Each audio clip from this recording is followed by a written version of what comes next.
Welcome back to this semester's first episode of Seahawk Central News. I'm Corin Sponsler. And I'm Kristen Dray. We hope you had a happy holiday season and a great start so far into this new year. This week, we'll be taking a look at multiple new directors within UNCW centers, along with several ways student talents are being recognized. Stay tuned because Seahawk Central News starts right now. The John F. Kennedy Center for the Performing Arts has selected 10 teams nationwide for their 14th annual Partners in Education Institute. UNCW's Office of the Arts, as well as the new Hanover County Schools, were chosen. The selected were based off their potential growth for teacher programs and commitment to art organizations. Representatives from the schools will attend the program in April. The teams will develop plans on integrating the arts into the classrooms, training professors in the arts, and having trained artists work with teachers and students. UNCW's Centers for Teaching Excellence and Faculty Leadership have new directors. On January 1st, Dr. Diana Ash officially began after previously serving as the interim director for over a year. That same day, Dr. Matt Tenhusen also began his new position as associate director for the centers. Before this, he served as chair and assistant chairs of the Department of Mathematics and Statistics. January 1st also became the first day for the new director of the Center for Marine Science. As director, Dr. Martin Posey will manage marine science research through UNCW, collaborate with other marine science institutions, and strengthen relationships between the school and research and funding partners. Posey has held the positions of Associate Vice Chancellor and Dean of Undergraduate Studies and Chair of the Department of Biology and Marine Biology. More Than a Mean Girl, a workshop geared towards women relationships, will occur on Thursday, January 21st at 5:30 p.m. in the Wrightsville Beach Room. The UNCW Campus Life of Arts and Programs hosts the discussion centered on how negative women's stereotypes can impact relationships. The workshop will draw key points from Roxanne Gay's essay, How to Be Friends with Other Women, who will lecture on the topic Monday, February 2nd at 7 p.m. in the Burney Center.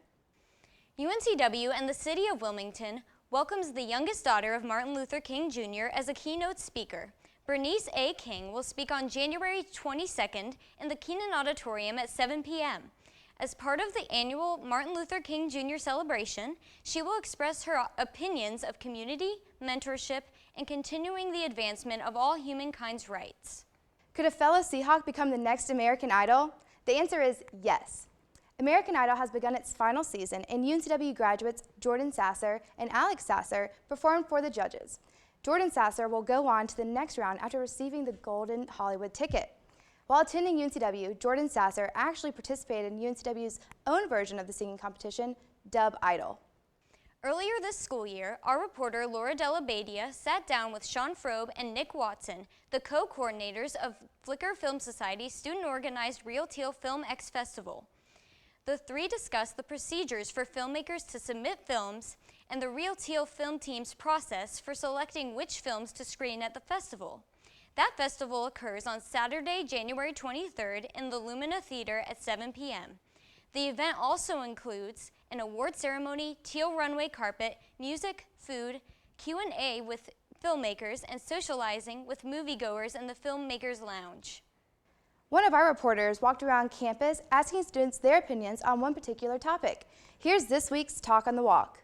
Welcome to 2016's first Talk on the Walk. I'm Laura Delabadia.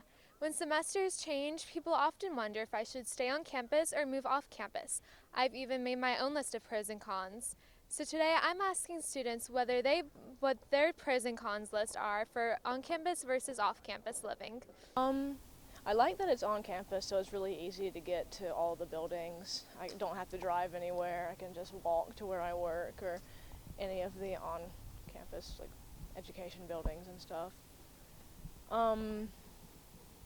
That's the only thing I don't like is the pet policy. I understand it, but I don't like it. I live in the university suites on campus. I enjoy it a lot.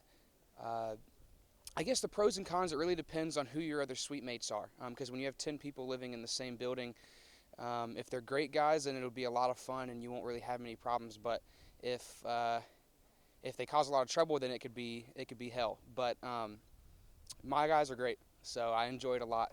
I live off campus. I've never lived on campus, so I like the freedom, I guess, of living off campus, but I don't really have anything to compare it to. So I live on campus. Some of the pros of living on campus, I guess, would be it's really convenient to wake up as late as you want and still make it to class. So classes are really close. And cons, I guess, would be the RA living across from me. Can't get too crazy. Right now, I live in Carolina Cove, which is off campus, and I enjoy Carolina Cove because it's a little bit further off campus. I feel like I'm kind of transitioning into the adult world, but at the same time, I still have a really reliable shuttle that takes me to class every day. And it's a good time. I have cool neighbors, nice pool, and I can't complain. I live on campus this year. I'm hopefully getting my own place next year. This year, the pros of living on campus is closer to classes. It's easier to walk. I don't have to worry about trying to find parking spots. Cons, just I guess you have to be more respectful of other people in quiet hours and stuff, but I like the convenience of it.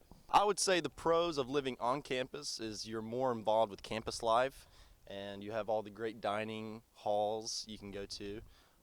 Some of the cons would be strict rules that you wouldn't have living off campus. I live on campus, and I have to say some pros are definitely the food. The access to all that is really great. Some cons, however, are if you don't have a car and need to get like a haircut or something, that's kind of problematic. And that's what some of our students had to say about the living on campus versus off campus preference. Thanks for tuning in. I'm Laura Delabadia. For our weekly student spotlight, Ashley Scalero submitted the following vinyl wall art inspirational quote: "Take chances, take a lot of them, because honestly, no matter where you end up and with whom, it always ends up just the way it should be. Your mistakes make you who you are. You learn and grow with each choice you make. Everything is worth it. Say how you feel, always be you, and be okay with it." You can be our eyes and ears on campus and in the Port City area. Send us any bits of information you would like us to report on or investigate on, as well as submitting your photos and quotes, all to tealtvnews@gmail.com. The time comes for us once again for us to sign off this week's episode of Seahawk Central News. I'm Kristen Dray. I'm Corin Sponsler. Have an excellent first week of class, and remember, continue soaring high, Seahawks.